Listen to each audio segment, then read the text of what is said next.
RMC After Marseille. Karine Galli. Et c'est Orsnes, le milieu de terrain, qui va pouvoir le mettre dans la boîte. C'est parti, ça passe devant tout le monde. La tête de tomber, le but est dans tous les tribunes. C'est une situation incroyable. C'est le gardien Benfica qui marque et qui va mettre l'Olympique de Marseille hors de cette compétition. Le Benfica qui va s'imposer 4-2 grâce à son gardien. Ce match à Bruges est historique pour l'OM. C'était les mots de Roberto De Zerbi avant le match de Marseille face au club Bruges. L'entraîneur italien avait raison. L'OM a réussi à se faire éliminer des barrages alors que le club avait 94% de chances de se qualifier. L'OM est donc le premier club français à se faire éliminer de la nouvelle formule de la Ligue des Champions lancée la saison passée. On va en parler de ce fiasco, de cette défaite 3-0 donc sur la pelouse belge avec Rémi Dumont. Salut Rémi. Salut Karine. Il est là, le talentueux chef du service des sports de la Provence, Alexandre Jacquin. Merci beaucoup Alex d'être avec nous. Salut Alex. Salut Karine, salut Rémi. On va revenir sur ce fiasco. Donc, l'OM termine 25e sur 36 clubs engagés. Et c'est donc Benfica qui a validé le dernier ticket aux dépens de Marseille à la 98e minute. Regardez les pages de la Provence, le journal de ce jeudi. La une, évidemment, ridicule. Les termes sont écrits. Pitoyable de bout en bout, c'est ce qu'on peut voir dans les pages de la Provence. Et puis, Rulli se gaufre, parce qu'il y a encore aussi un petit peu d'humour quand même. Encore parce que Rulli est notamment fautif avec cette faute de main. Alex, tu suis l'Olympique de Marseille depuis très longtemps. Tu es objectif, n'en déplaise à certains. Tu écris des papiers sur la situation de l'OM. Ce qui s'est passé hier, effectivement, c'est historique, mais c'est surtout tragique. C'est tragique et c'est... Alors, le pire truc, c'est que je pense que si l'OM avait gagné ou fait match nul à Bruges et s'était qualifié tranquillement, les supporters de l'OM aujourd'hui se moqueraient des Parisiens qui vont devoir... Enfin, qui sont pas qualifiés directement. Et là, c'était la seule occasion de se moquer d'eux et malheureusement pour eux, l'OM est la risée de l'Europe ce matin. L'OM n'a pas fait de match, l'OM n'a pas joué. Enfin, c'est quand même... Quand tu perds 3-0... et que tu joues à la baballe et que tu as l'impression que tu essaies de conserver le 3-0, c'est quand même que bon, tu mérites même pas d'être là. C'est même pas de pas te qualifier, mais c'est même pas d'être là et de représenter la France sur la scène européenne. Je veux bien que les dirigeants olympiens, Pablo Longoria, Mehdi Benatia, ne voulaient pas mettre de pression aux joueurs avant le début de la compétition en septembre, mais il y a des limites là. Je veux dire, 3-0 contre Liverpool après un non-match au Vélodrome, là c'était carrément du foutage de gueule à Bruges. Et évidemment, ce qui devait arriver arriva. Après, j'ai envie de dire que malheureusement, là, c'est pas de chance et on dirait qu'il y a qu'à l'OM que ça peut arriver, ce genre de choses. Mais et j'ai une pensée aussi pour ce pauvre Aguerd qui vient de se faire une finale de Cannes et ce match-là dans la foulée, c'est compliqué, mais c'est pathétique. En fait, on a presque envie d'en sourire tellement c'est grotesque parce que cette émission, je me rappelle plus le pourcentage de chance que c'était 94%, et évidemment on avait un de nos collaborateurs là qui disait dimanche dernier, il disait attention à 94%, mais qui suit pas l'OM, qui nous disait 94%, mais franchement l'OM, les 6%, faut pas les minimiser parce qu'on a toujours ce profil-là à se faire éliminer comme ça, comme à l'époque où Tudor pouvait garder la qualification et contre Tottenham, et oui, la dernière seconde. Là c'est pareil, mais là le problème c'est parce que sur 36 équipes participant à cette phase de ligue, il y en a quand même 24 de qualifiés. Et l'OM ne fait pas partie de cela. Donc, être les premiers à être éliminés de cette phase de ligue, et c'est regrettable, c'est scandaleux. Et ça ne fait... En fait, le problème, c'est que ça ne fait que confirmer ce qu'on a, donc, qui est un projet court-termiste sans vision.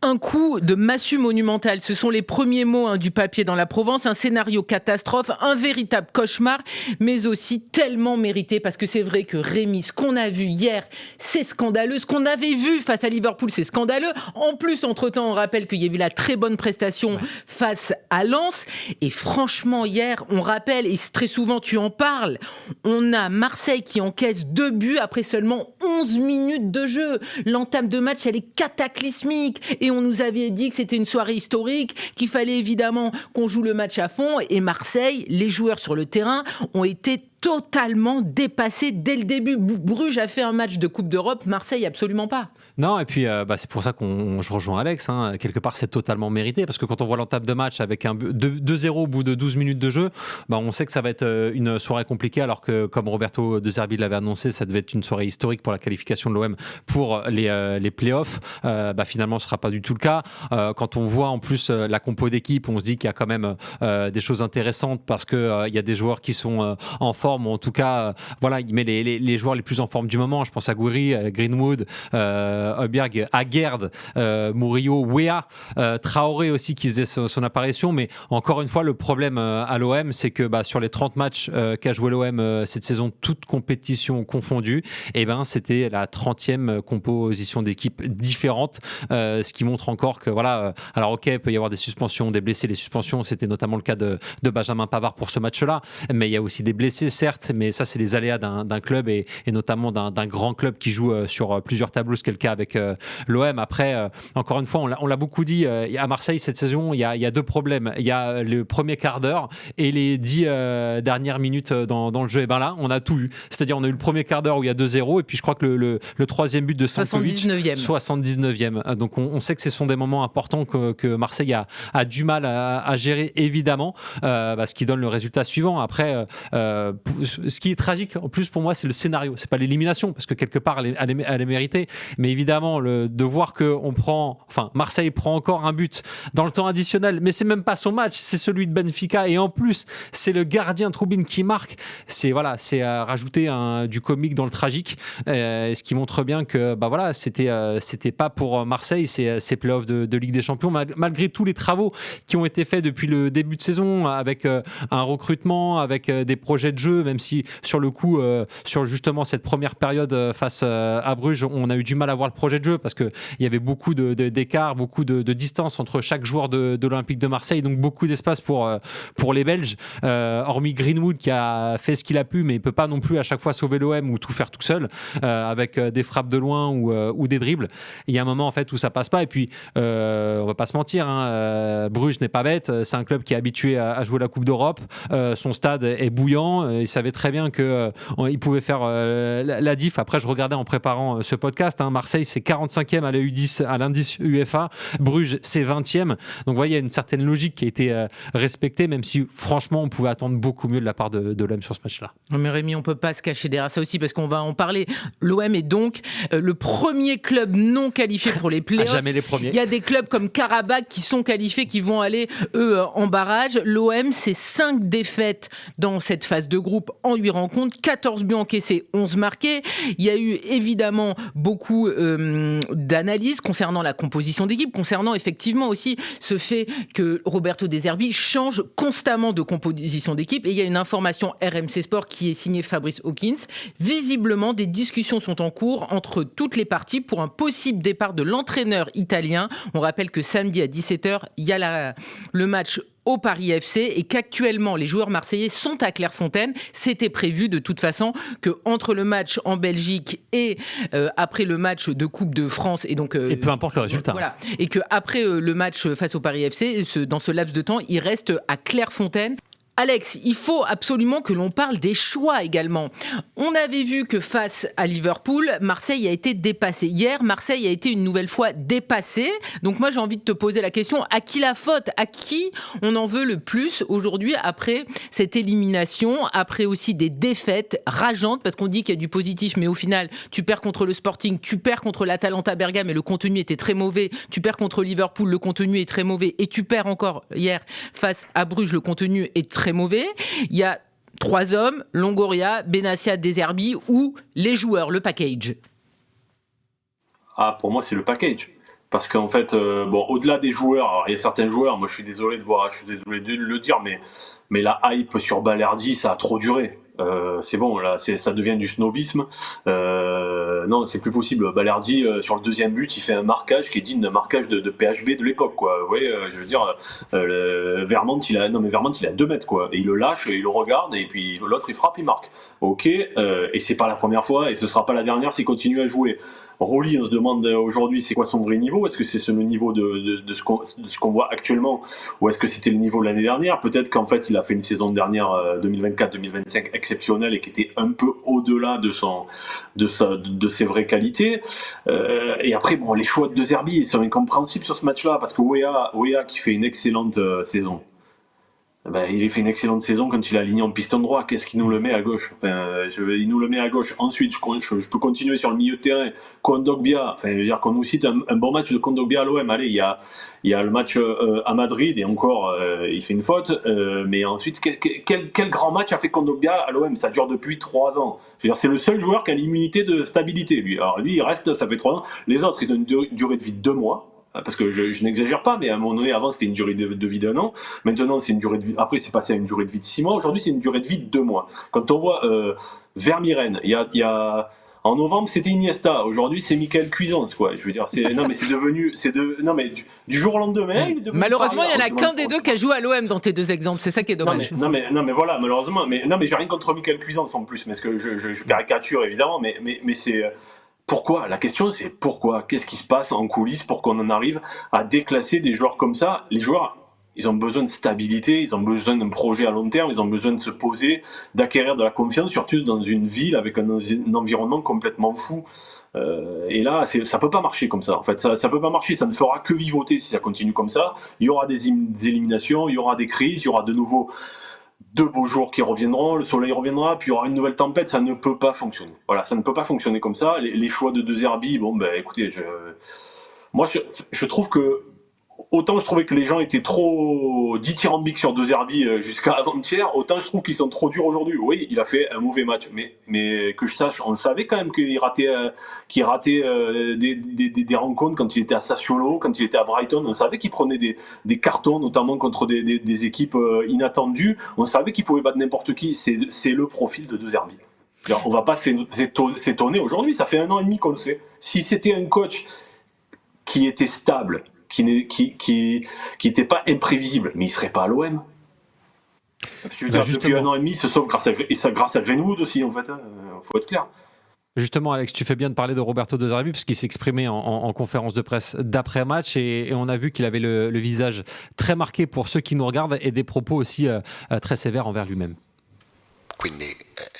C'est difficile à accepter. On ne peut pas commencer un match comme on l'a fait, sinon autant rester à la maison. Bien sûr, je suis responsable, je suis l'entraîneur. On n'avait rien à faire au prochain tour en jouant de cette manière. Le match de ce soir n'est vraiment pas bon, j'en ai rarement vu de si mauvais depuis le début de ma carrière d'entraîneur. Quand tu perds un match comme cela, évidemment qu'il y a un sentiment de honte. Roberto De Zerbi parle de honte, effectivement, après la claque subie hier soir. Alex, tu dis, on sait que ça pouvait arriver. Le problème, c'est que là, ça arrive 2 fois en une semaine. T'as Liverpool et tu as aussi le Club Brugge. C'est-à-dire que tu peux perdre, mais le contenu des matchs, de ces 2 matchs, ce sont 2 rendez-vous importants qui sont complètement ratés. Ouais. De Zerbi, il est arrivé en juin 2024. C'est lui qui nous dit avant le match que c'est un rendez-vous historique. On lui a rien demandé. C'est lui qui met une pression de dingue autour de ce match-là. Mais faut être clair sur un point, la communication de Roberto De Zerbi, elle est catastrophique. Je n'entrerai pas sur je m'exprimerai pas sur la communication actuelle de l'OM aussi, mais on oublie quelque chose, c'est qu'entre ce match de Liverpool et ce match de Bruges, il y a eu une rencontre et une prestation excellente contre Lens, mais tout le monde l'a oublié à cause de quoi? Parce qu'en fait, dans ce club, on a l'art et le chic de se mettre le feu tout seul. C'est-à-dire que l'OM balance, c'est quand même un sommet pour se relancer en Ligue 1, l'OM balance et l'OM surclasse Lens. Et en conférence de presse, Roberto De Zerbi vient de nous parler de son passeport italien, des journalistes et ceci et cela. Mais je ne sais pas qui le conditionne à être comme ça, mais on est chez les fous. Je veux dire, normalement, tu sors de ce match-là, tu savoures, tu dis voilà, on a été mauvais contre Liverpool, là c'est bon, on reprend et on se concentre tous, et merci, au revoir, et tu fais de la langue de bois. Alex... Je ne comprends pas la com. Ils se sont mis le feu tout seuls, encore une fois. Je veux dire, l'été dernier, on les avait appelés le football club Harakiri, mais c'est ça en fait. C'est ça, tu gagnes contre Lens, tu dois arriver à Bruges en confiance. Et pendant 3 jours, le contexte, le climat, l'environnement, c'était ce problème, ce conflit avec les journalistes. Mais en fait, alors qu'il n'y a pas vraiment de conflit avec Roberto De Zerbi. Effectivement. On est en train de débriefer donc cette claque monumentale. Marseille a été battu sèchement 3-0 par Bruges, mais surtout, Marseille termine 25e de la phase de groupe de Ligue des Champions et donc Marseille est éliminé. On est avec Rémi Dumont et Alexandre Jacquin du journal La Provence.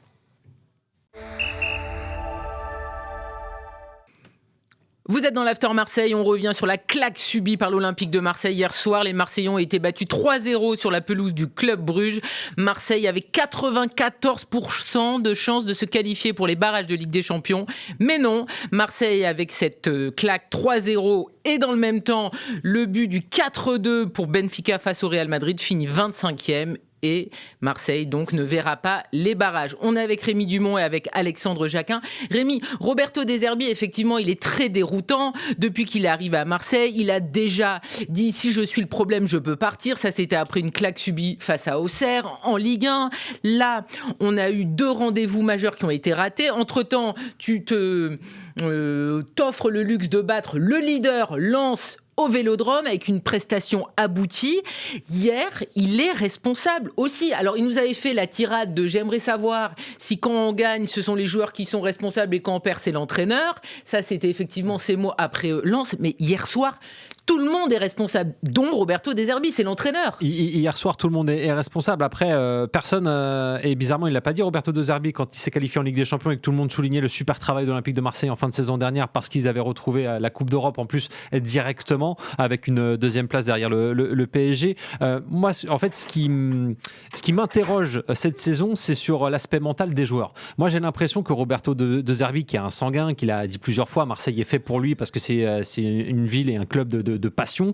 Moi, j'ai l'impression que les joueurs, ils sont usés mentalement. C'est-à-dire que il y a les principes de jeu à intégrer. Il y a aussi le caractère de Zerbi, parce qu'un coup, tout est beau, tout est rose, un coup, tout est acheté. Un coup, c'est le passeport italien, un coup, c'est lui le problème. Moi, je pense qu'il n'y a évidemment pas de problème avec le fait qu'il soit italien, parce que tout le monde a souligné, et les joueurs, les dirigeants, les supporters et même les journalistes, que Roberto De Zerbi à l'OM sans Coupe d'Europe, c'était un exploit qu'il revienne au club, enfin qu'il vienne au club.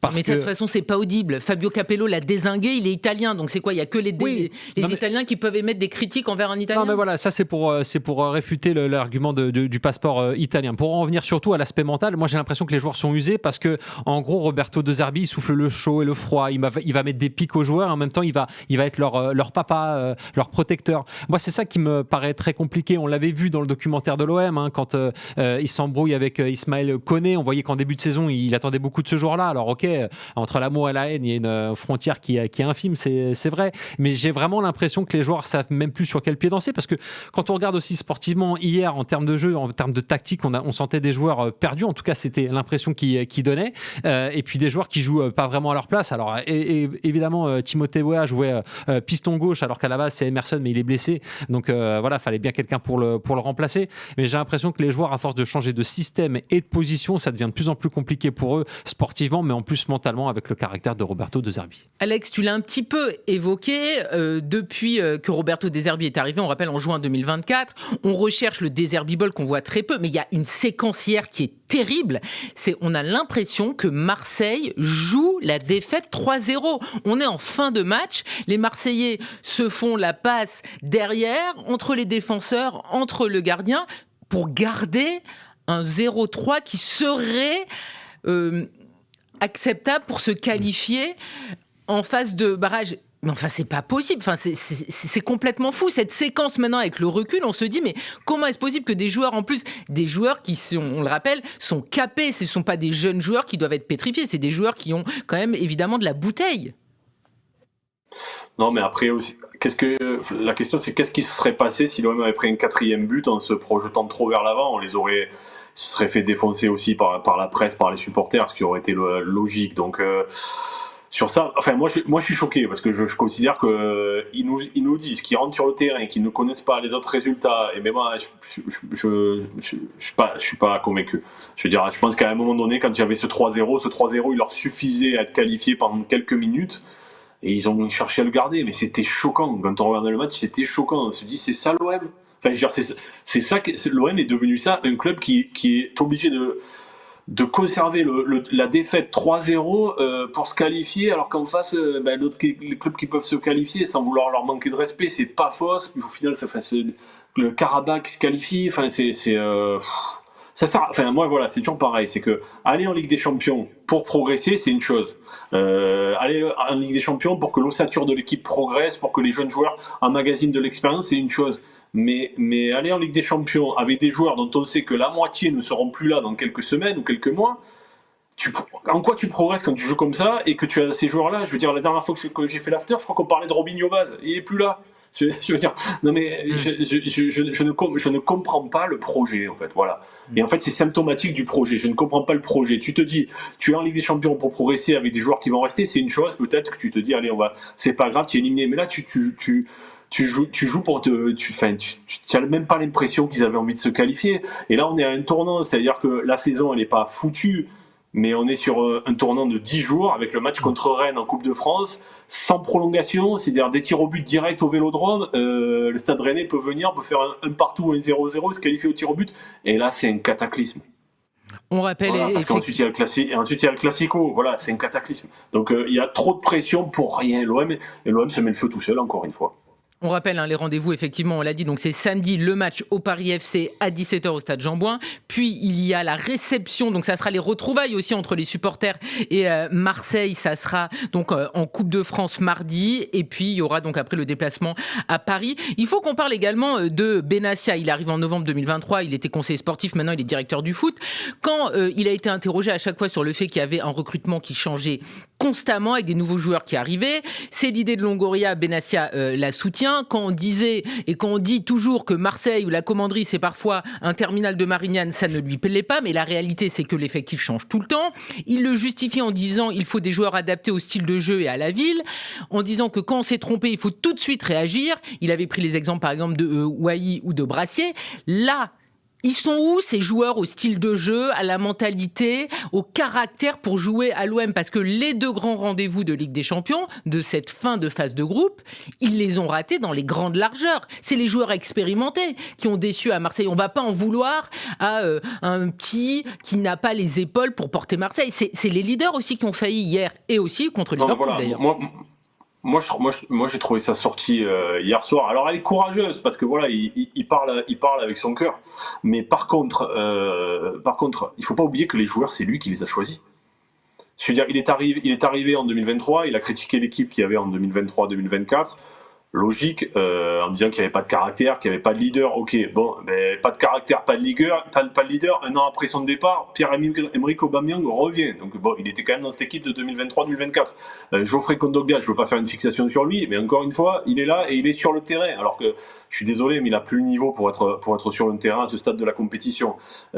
Et puis, ça recrute des joueurs à tour de bras qui viennent et puis qui repartent 3 mois, 4 mois plus tard. Et ainsi de suite.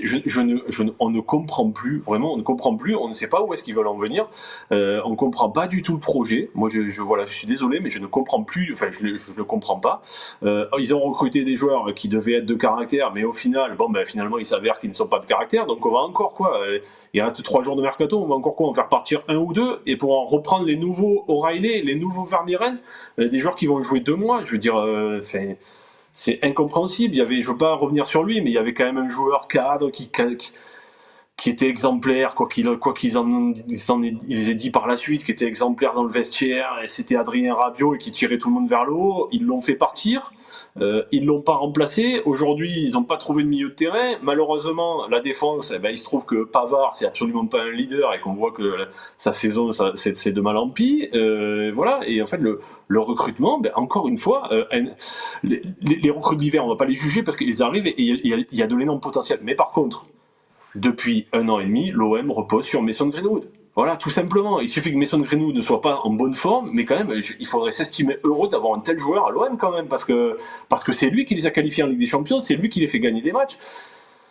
S'il n'y a pas Mason Greenwood dans cette équipe, il n'y a pas d'équipe, je suis désolé. On rappelle que c'est le meilleur buteur de l'OM. Rémi, quand on critique l'OM, quand on n'est pas béat d'admiration, on se fait évidemment assassiner, que ce soit quand on émet des critiques auprès de la direction ou auprès des joueurs. Hier, Mehdi Benassia, lui, il était catastrophé. Il s'est présenté devant les journalistes, il était complètement désemparé, mais il a sa responsabilité. On a parlé de Roberto De Zerbi, on a parlé des joueurs, lui aussi est responsable parce qu'il choisit les hommes, les joueurs joueurs qui jouent à l'Olympique de Marseille en concertation avec l'entraîneur et avec Longoria. Ouais, c'est ce que disait Alex, évidemment, c'est lui qui fait le recrutement aussi. Alors après, en accord avec Pablo Longoria et Roberto De Zerbi. Après, comme il le disait dans l'after, lorsqu'il était venu tout début décembre chez les amis Gilbert Bribois et Daniel Riolo, il expliquait aussi que lui, c'était le premier pas satisfait quand il y avait des joueurs qui marchaient pas. Et comme il n'y a pas de temps à l'OM et qu'il n'en voulait pas, il changeait pour essayer de tout de suite relancer la machine. Alors après, il s'est exprimé en conférence, enfin en zone mixte hier après le match, où il expliquait évidemment que c'était un match et une soirée honteuse. Soirée de merde, soirée, j'ai envie de te dire même honteuse. On est sur un problème, j'ai envie de dire, récurrent. On a joué un très bon match il y a 3-4 jours contre Lens. Et aujourd'hui, tu fais un match comme ça contre une équipe de 22 ans de moyenne d'âge. Tu es là, tu gagnes pas un duel. Quand tu es en train de jouer une finale comme ça, importante pour l'histoire du club, pour la continuité, et que tu fais rien du tout, et que tu as des joueurs qui ne sont même pas rendus compte de l'événement, qui sont en train de marcher, moi, ça, c'est des choses que je ne peux pas accepter. Après, et c'est pas pour défendre Mehdi Benassia, mais évidemment, lui, il fait le recrutement. Après, c'est Roberto De Zerbi qui fait l'équipe, et c'est surtout les joueurs qui sont sur le terrain et qui doivent se motiver pour gagner des matchs. Je dis pas que c'est pas de la responsabilité de Mehdi Benassia. La responsabilité est commune de toute façon. C'est et il y a aussi le président, bien évidemment, Longoria, qui est responsable. Mais c'est surtout qu'après, il y a aussi une mentalité chez les joueurs à avoir et qu'ils n'avaient pas, en tout cas, hier soir, de facto par l'élimination.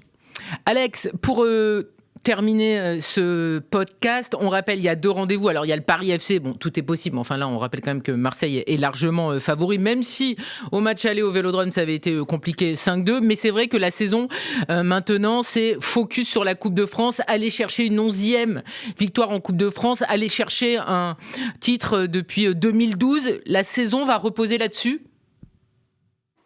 La saison va reposer là-dessus, et j'espère me tromper, mais je commence à voir des parallèles avec la saison 2022-2023, où en fait l'OM se fait éliminer en Ligue des Champions, le PSG est sorti de la Coupe de France par l'OM, par un but de Malinowski, et là tout le monde se dit à Marseille, waouh, le boulevard pour aller gagner la Coupe, et puis finalement l'OM perd contre Annecy au Vélodrome en Coupe de France. Et bien là j'ai un peu peur de la même chose, vu le contexte, parce que il n'y a plus de sérénité là, il n'y en a jamais trop eu cette saison, mais en fait là il y a carrément plus de sérénité au niveau des joueurs, et la question c'est comment eux-mêmes se relèvent de ça, quoi. Je veux dire, quand leur directeur du football vient en zone mixte, les pointe du doigt, et encore une fois, il a raison sur le fond, il a raison, mais c'est la méthode, les points du doigt comme ça, et ils se disent quoi ? Ils se disent, bon, en fait, il y a 4 mois, ils ont fait sortir Adrien Rabiot un peu, on sait toujours pas trop vraiment pourquoi, des joueurs comme O'Reilly, Vermieren qui sont arrivés juste après, ils sont arrivés quand même fin août, on est juste fin janvier, on les revoit plus, on sait pas pourquoi, un joueur comme Robinho Vaz, on compte sur lui, finalement on le vend, Bacola, c'est pareil, et on comprend plus, en fait, je me mets à la place d'un joueur de l'OM aujourd'hui, je me dis, est-ce que si tu n'as pas l'amour du maillot, alors il y a quelques joueurs à l'OM qui ont l'amour de ce maillot-là, qui ont l'amour de ce contexte, de ce public, ceux-là je les exonère, mais si tu es joueur à l'OM et que tu es un peu un mercenaire, parce que dans ces profils de joueurs, c'est beaucoup des mercenaires qui viennent à l'OM pour leur carrière et puis qui repartent. Tu as envie de te battre là dans ce contexte-là, où tu te dis, mais en fait, est-ce que je suis pas un peu tombé chez les Zinzins là ? Parce que sincèrement, on en a connu des saisons un peu chaotiques. On a connu le départ de Marcelo Bielsa après la première journée, on a connu la saison de 2023, on a connu Mitchell, on en a connu. Mais là, franchement, aller se mettre le feu, encore une fois, tout seul comme ça, je ne comprends pas. Il y a 2 jours, Pablo Longoria faisait une interview pour expliquer que De Zerbi, il voulait en faire son Diego Simeone. Et aujourd'hui, tout serait remis en cause comme ça. Enfin bon, en même temps, l'été dernier, Adrien Rabiot, c'était le genre idéal le vendredi pour être le bad boy le samedi. Donc après, y a plus rien ne nous étonne. Mais ce qui est déplorable, c'est l'image que renvoie encore une fois l'OM, quoi. Et oui, mais ce qui est fou quand même, Alex, c'est que tu es quand même un peu étonné, alors que ça fait des années que tu suis l'Olympique de Marseille. Et ça, c'est exceptionnel, parce qu'on arrive toujours à être étonné, quand même. Au fond de toi. Alors franchement, j'ai juste une pensée pour le propriétaire. Ah oui. Parce que Franck McCourt, quand même, il me fait penser aujourd'hui à Robert Louis Dreyfus, c'est-à-dire qu'il met son argent, il perd son argent quand même, hein, ne l'oublions pas, il perd son argent pour un club, il n'est pas marseillais, il n'est pas français, il est là, il met son argent, il permet à l'OM de ne pas devenir le nouveau Bordeaux, le nouveau Saint-Etienne, il y a quand même de l'argent à l'OM, même si c'est pas la folie, il y a quand même un gros budget à l'OM, il y a de l'argent. Et c'est pour en faire ça, en fait. Il met autant d'argent pour en faire ça. L'été prochain, ça fera 10 ans qu'il est là. il y a 0 trophée, il y a 0 titre. Enfin, lui, il mérite quand même, je veux dire, au-delà de tout le monde, je parle pas des supporters, mais de toutes les personnes qui sont passées depuis 10 ans dans ce club, lui, il mérite quand même de la gagner, cette Coupe de France. Je suis désolé, mais lui, il est là, il permet la pérennité du club, il est toujours là financièrement, il n'y a pas de souci majeur dans un monde économique du football qui s'effondre, et il est toujours là pour assurer les arrières. Et franchement, aujourd'hui, j'ai peine pour lui, quoi. C'est très juste et c'est un miracle qu'ils sont encore là aujourd'hui. Et on rappelle qu'en plus, très souvent, ils se déplacent pour des gros matchs et donc des victoires de l'OM, il n'en a pas vu beaucoup depuis 10 ans. Merci beaucoup, Alex Jacquin, d'avoir été avec nous. Courage à toi, parce qu'on sait que c'est pas facile de traiter de l'actualité de Marseille dans ces périodes-là. Merci beaucoup, Rémi, d'avoir été à nos côtés. On rappelle également une information à RMC de Fabrice Hawkins. Après donc la très lourde défaite à Bruges, des discussions sont en cours entre toutes les parties pour un possible départ de l'entraîneur italien Roberto De Zerbi. On en saura évidemment Affaire à suivre. Petit peu plus dans la soirée. Et puis bien sûr, si vous aimez nos podcasts, vous pouvez vous abonner sur les différentes plateformes pour ne pas rater les prochains épisodes. N'oubliez pas de donner une note et de mettre un commentaire. Merci à tous, rendez-vous la semaine prochaine peut-être pour dire que Marseille a été incroyable face au Paris FC et face à Rennes en Coupe de France. Avec Marseille, vous savez que tout est possible. Merci beaucoup. RMC After Marseille.